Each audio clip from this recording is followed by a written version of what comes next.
Few people inspire one like Thandi Masuku. In the remote town of Hluhluwe, in northern KwaZulu-Natal, she literally, with help and guidance from God, her experience as a trained teacher and the cooperation of other willing hands, worked a miracle that has affected and transformed the lives of many people in that community. When she arrived in Hluhluwe in the mid-90s, she was working as a literature evangelist for the local Seventh-day Adventist conference. With a burning desire to do something useful for God, she found herself faced with a community that was racked with the scourge of AIDS. The result of this epidemic left many children without parents. In some cases, these orphans were left to make it on their own or ended up in the homes of grandparents, other family members or friends who were already struggling to make ends meet themselves. The result of this state of affairs was malnutrition and a destabilized community desperately in need of sustenance, education, and loving care for the many children who, up until this point, were facing a bleak future. Thandi has a go-getter personality, and once she felt God inspiring her to make a difference in Hluhluwe, she left no stone unturned to realize her goal and fulfill her calling. I did not have a place for myself to stay here in Hluhluwe, but I started a creche. Where I started the creche, there was another house there. That lady was having a big house with a garage. I went to ask her, I went to her and asked her to give me that garage to start the creche with the children. There were only 5 children. She helped me, she gave me a permission to use that garage. I started the creche with those children.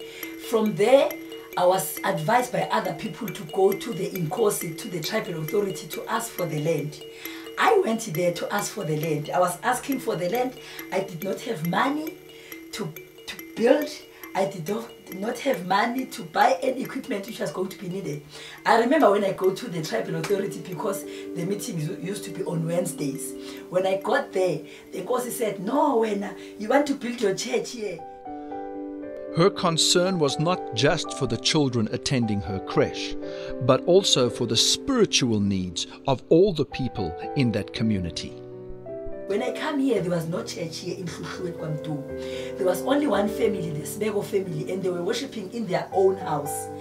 I was from Pietermaritzburg in a very big church where I was a literature evangelist. So when I come here, I found that only few people are worshipping in a house. Then I said, "Oh, what can I do here? I can't preach here. I'm a female. They don't accept a female here to preach. What I'm going to do, fine, I'm visiting their homes, but I need us to have a church here. What I'm going to do?" I went to the Induna. Then they referred me to the Inkosi. I asked for the land. He said to me, you want to build your church here? Because I was also preaching the Inkosi. I went to the Inkosi place. I took my Daniel and Revelation pictures. I taught him about Daniel and Revelation. Thandi needed land and funding. But when she approached a local leader in charge of facilitating this process, she was faced with skepticism and dishonesty over funds that should have been available for projects such as hers. As a result, she decided to be creative in her approach and not show all her cards, as it were, in order to get the land she knew she desperately needed. You know, Pinda, when Pinda Game Reserve wants to fund the community project, it's via the Inkosi offices. When that money came to him, he took it and he said he's going to build a crèche, yet it was for Advent, but he didn't bring it. And they've told me that they have sent 25,000. Then when I get there, he said, I've got 25,000 to build the crèche for the community and we want to build your church. Then I said, I've got 30,000, yet I did not have anything because I wanted to beat him. Then after that, the Induna said, give her. She said she has money. Then from there, they gave me this plot, this land you see here. They came in this place. When you get a land, you don't pay anything. They just give you, the Induna came out and then they walk and take those feet, and that from that end to that end, that is your place. Now that she had the land, she knew that the way was open to build a proper crèche and take her plans to the next level. Advent Hope Christian School had taken its first major steps to becoming a reality. She remembered that the local Seventh-day Adventist conference had set some money aside for just such a project. I went back to the conference and reminded them, do you remember that you said there was you were going to build a school in Hluhluwe? I've got a site there, I want to build a crèche. At first the conference hesitated, but Thandi was not a woman that gave up easily, especially when she felt God's leading and was filled with such a passion for what she knew God was calling her to do. She insisted, and her insistence paid off. Then I said, no, I want that money for Hluhluwe, because it was said it's for Hluhluwe. They said, no, we're going to do it. I said, no. I pushed them until they gave me that money. It was 7,800. I came back with that money. I had people to cut the bushes because all over here were bushes. I had people to cut the bushes. I buy the fence. I bought the fence to fence the area, because if they give you the land here and you don't fence it, they take it. And then from there, I built one small classroom. That's where we started our crèche. It was in 1995. She now had a crèche, but food was desperately needed for the starving, malnourished children. And so Thandi took it upon herself to ensure that they were being clothed and fed. Children were starving, as I've said. I used to go to the town and ask for food from Spar, from these Indian shops. If it's a broken rice, give me please. If it's a soup, that's how I was getting food for the children. And for clothing, I was knocking the houses of the white people there in town. They were giving me some clothes to give these children. It was not enough to rely on generous people from the community, as Thandi's crèche was rapidly growing in numbers. And by now she had a lady helping her who needed to be paid for her work. Up until that point she had been paying her out of her own pocket.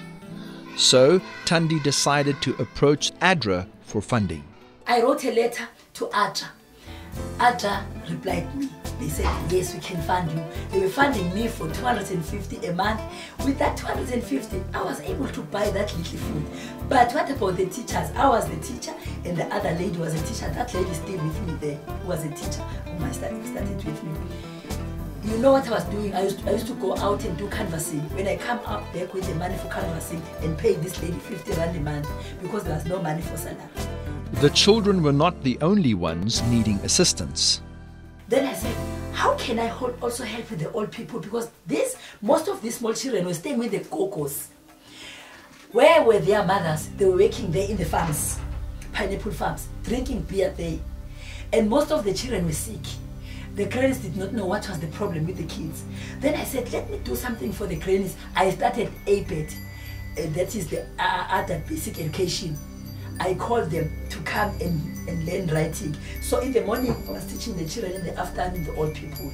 I was also feeding the children because when Atra helped me, they said I must start a soup kitchen. So I was also cooking soup with bread for the old people and also for the kids. Thandi began to realize that the older people were not able to cope with the responsibility of taking care of the orphans on their own. And so in 1999, she decided it was time to provide orphan care as well. It was an ambitious decision, especially when means were so scarce, but Thandi stepped out in faith, knowing that God would continue to provide. And then in 2000, it was in year 2000, then I started to do the orphan care. Since I discovered that most of these children did not have parents. And I did not know what was the reason. At that time, HIV and AIDS was not clear to most of the people, even to me. I did not know more about HIV and AIDS. But most of the children, when I go and visit them in their houses with the grannies, because I was still a little evangelist, I found out that they were orphans. In the meantime, though, Thandi accepted a call to be a field worker for ADRA. Her intention was not to forget or neglect her passion at Hluhluwe, but rather she saw it as a means to an end and learned much while working for ADRA that would help in the task of running and maintaining Advent Hope Christian School. The creche and orphan care continued to function, but near the end of the 3 years with ADRA, Thandi could see that she needed to be there to give the project her full attention once again. In 1999, Pastor Mari from the conference called me to come and work for the conference in ADRA as a field worker. I went there to work for ADRA. I worked for 3 years. What I was doing was visiting as I was doing field work. I was collecting, harvesting, gathering money, and also helping the communities which does not have creches to open the creches, and also helping with the luncheon clubs. I learned as I was doing all those things, but Hluhluwe creche was still operating. After 3 years, I decided to resign. I said, no, now I think I have to go back and now develop Hluhluwe, because I can see that it's not growing since I'm not there. People are working there, but it's not growing. Thandi decided to approach the Department of Social Development, a government department, to aid in establishing a luncheon club for the elderly in the area. This project still continues in the present. I started a luncheon club. I applied with the Department of Social Development, and then all those things came true. The parents started approaching Thandi to start a proper school because they could see how positively their kids were being affected that were under her tuition during their time at the creche. Then they said to me, start a school. I said, I don't have a school. I mean, I don't have classes. I don't have a teacher. I don't have a stationery. Then I asked them how much you were willing to pay. They said, we're going to pay 100 rand. I said, a month? They said, a year. 100 rand a year. How I'm going to pay a teacher? Where I'm going to get the materials? Anyway, let's start it. Actually, what I want to say, I was starting everything by faith. Even now, I'm working by faith. There were 18 kids. I started grade 1 in 2003 with 18 kids. No teacher. I was a teacher again, because now I had a teacher for the creche. That lady who started with me, she was teaching creche, and I started grade 1. This trust in God paved the way for greater acts of faith in the future. One of these was a decision to approach the local community to help build the first classroom for the grade 1 class. I asked the men from the community to build some room. I think last time when you came, there was a room there. Yeah. So to build that room, they came and helped me. I was getting some old corrugated iron and put it there. There were no desk. When they were writing, they were sleeping down. I just got some papers when I go to the conference. I said, please, all those papers which are not used at the back, bring it to me. That's how I started. Then they were writing on those papers. God had greater plans, and soon help would start to come from overseas as well. God is good. Same year, there was a lady from America who visited that creche which was built by that Inkosi with that man. That lady said, Thandi, there is a lady from England, from America here. Can I tell her to come to your school? I said, please. Then I said, can I fetch her? Because I had a car. When I resigned at the conference, they sold me the car I was using in the conference, so I had a car. I fetched that lady, she came here. When she came here, she said, this is the type of the school I'm looking for. Now I'm for this school. Fortunately, she was a teacher in England, in America. When she went back, she sent me books, she sent me all type of stationery. Most of the books which are in the library were sent by her. She was shipping it for me. The next time, she used to come in August every year. August she came. She came with another lady from England. That lady was a student, but they came here to the school. When she came here, she said, Tani, what do you want me to do for you? I said, I need the class.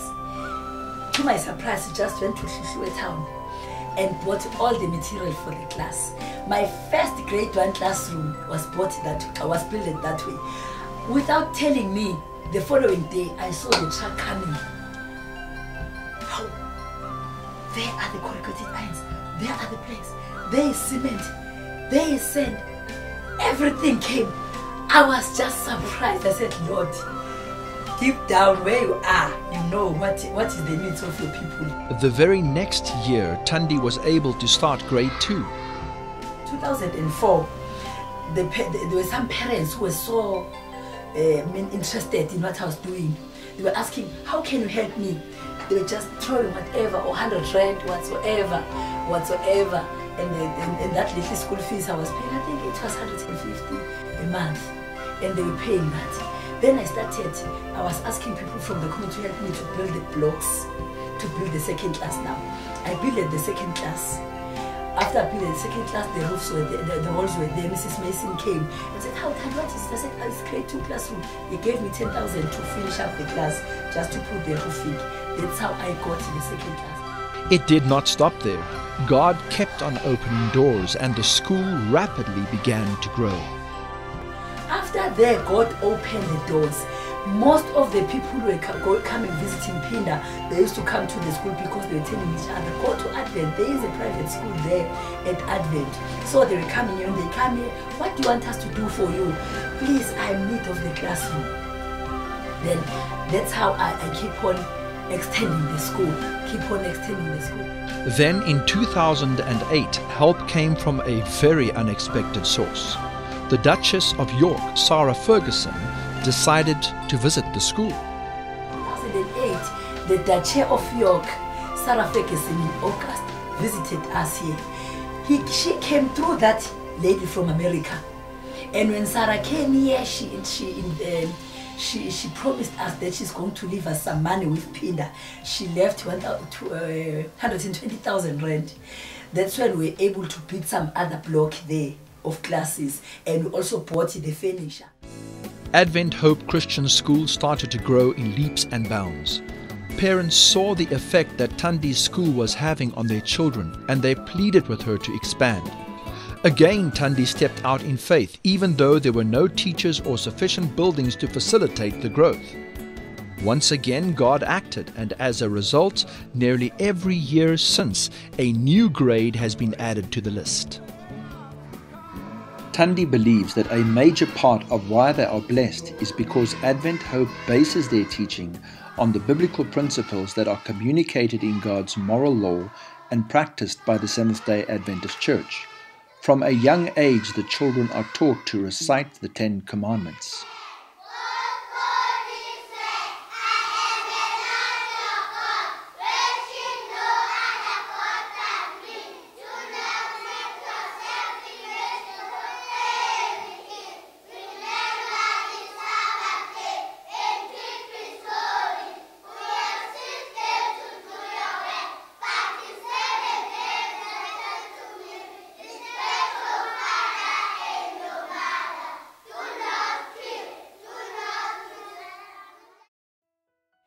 As the school was growing, I did not even have an intention again to grow the school up to so far, because this year we're having grade 11, 10.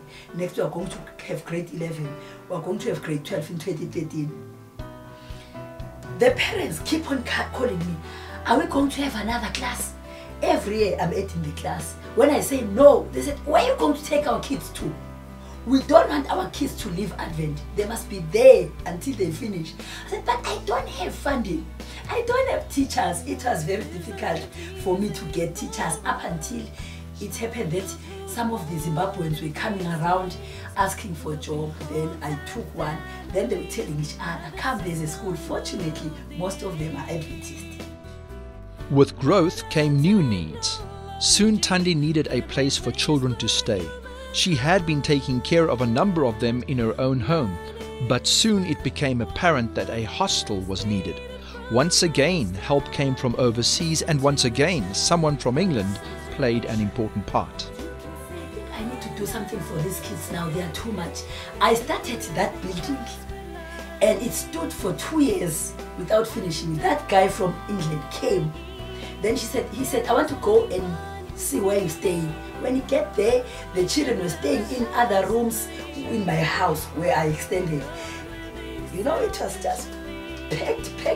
He came there, he saw the beds were packed, not even the nice beds, but everything was said, how do they stay here?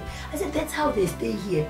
Then he said, what is this building for? I said, I'm trying to build a boarding house for them to stay with me here in the right place. They said, why are you not finishing? I said, I don't have money. He sent money for me to finish the building. A kitchen was needed, beds for the children to sleep on, and bathrooms, showers, other facilities that were non-negotiable requirements. And as the need arose, God provided. More grades meant that transport would be needed as the students started to attend from further afield. Okay, in 2007,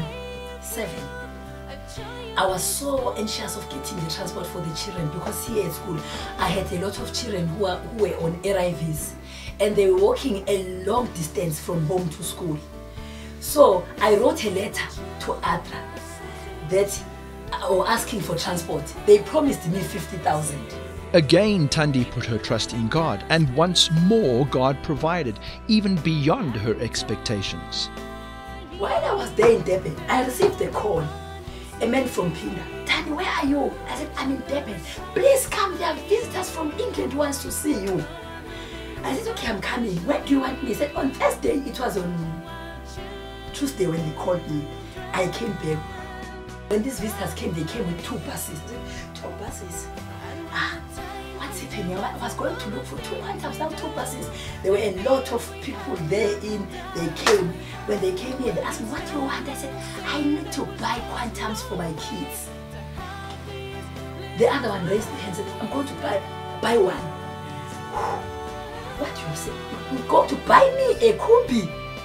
Buy one. I was so excited. I came to the classroom, to the office with my teacher. They said they're going to buy me a kumbi. I said, these people are cheating me. Who can buy a kumbi for someone? They are just cheating. I said, no, they're serious. They went to the gate. When they were in the gate, they called me again. No, we're deciding to buy you 2. I said, what? I ran again to the church. They said they're going to buy me 2. Then she said to me, when we are crazy for nothing, they can't do that. They went away. The following day they called me. Thandi, do you believe what we told you? I said, yes, I believe. They said we're going to do it. I did not sleep that day. I was phoning everyone. Yeah, I've got visitors. I phoned my friend Juliet. Juliet, our dream is true. So they called me when they in Johannesburg. Thandi, now we plan not to buy you kumbis, we plan to buy buses for you. I said, oh, buses now, no longer kumbis. It's becoming bigger than what I've been thinking of. Okay, fine. Then they said, we're going to do everything for you. We're going to buy these buses for you. We're going to pay the drivers for you. We're going to put petrol for you. We're going to service the buses for you. I said, God is great. For a number of years, the buses served them well. But soon it became apparent that they were not hardy enough for the roads in that area. The school needed to sell them, and the ideal vehicle to take their place would be a Toyota Quantum. Of course, God knew this too, and once again, He made a way. So last year, fortunately, I got the buyer. I sold those buses and I bought Quantum. Now I've got Quantum. It's still fetching the kids and also these old people for Luncheon Club. Quantum and the Avanza. It's fetching the children and also the old ladies and for lunch.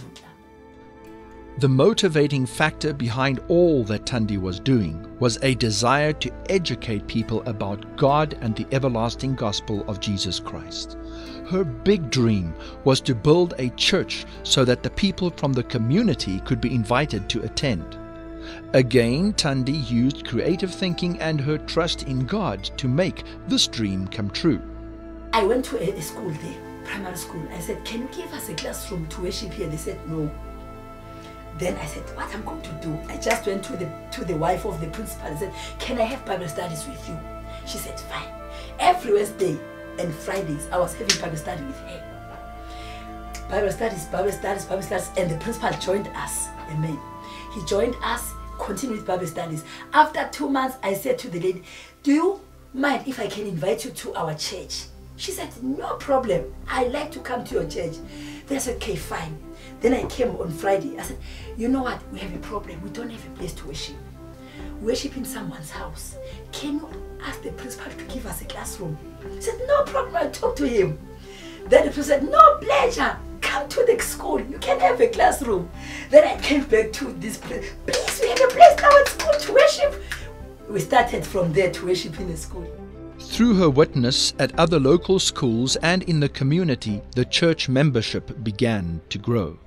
I went to the schools. I used to visit the schools and preach during the morning devotions. All the schools around preach. Even now I'm still doing it.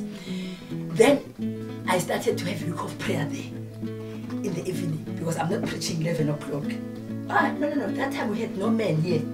We had no men here in Hluhluwe because this man left. Then I had a week of prayer in the same school. Most of the young people, they were coming during the evening services. They joined the church. That's how the church grew. From that school, I went to another school that side. I had a week of prayer again. Most of the young people, they like to attend the evening services. They joined the church. Then I went to another school on the other side. I made a week of prayer too. They joined the church. You remember when you came last time, you had a week of prayer. Young people joined the church. That's how the church in Hluhluwe grew. Thandi felt it was time to ask the church members to come on board so that they could have a church building of their own erected. The initial response was less positive than expected, but Thandi did not let that deter her. Even if it meant finding the means somewhere else, she felt sure that God would open the way.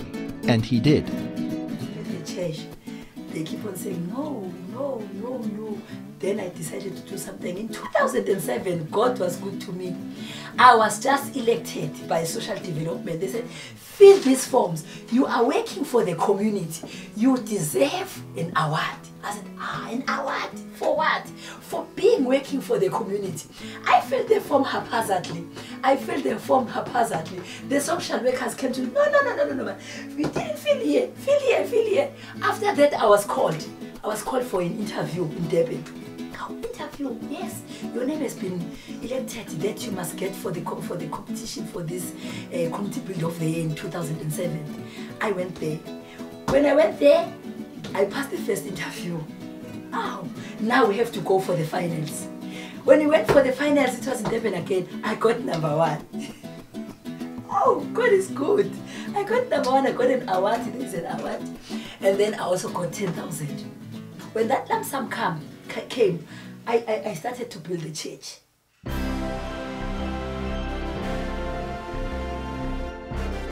Advent Hope Christian School is a many-faceted, ever-growing mission.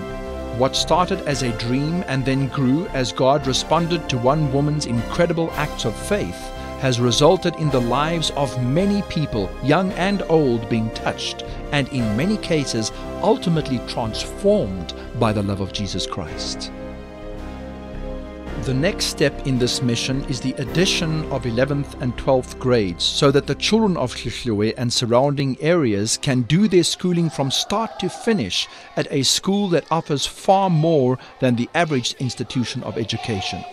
More than academics, it offers people a chance to not only learn about God, but to experience Him firsthand in the loving efforts put forward by those who run Advent Hope Christian School. To maintain and grow this mission, and continue affecting people's lives, donations and funds are still urgently needed. This documentary is designed to inspire willing hearts touched by the Spirit of God to give of their means to support this work. Up until now, the majority of funding that supports this mission has come from people who do not even belong to the Adventist faith. If the Duchess of York, as wealthy as she may be, can give of her means to support this mission of faith, then it is time for those of the household of faith to do their part as well. If ever there was a worthy investment for growing God's kingdom, then Advent Hope Christian School is just such a cause.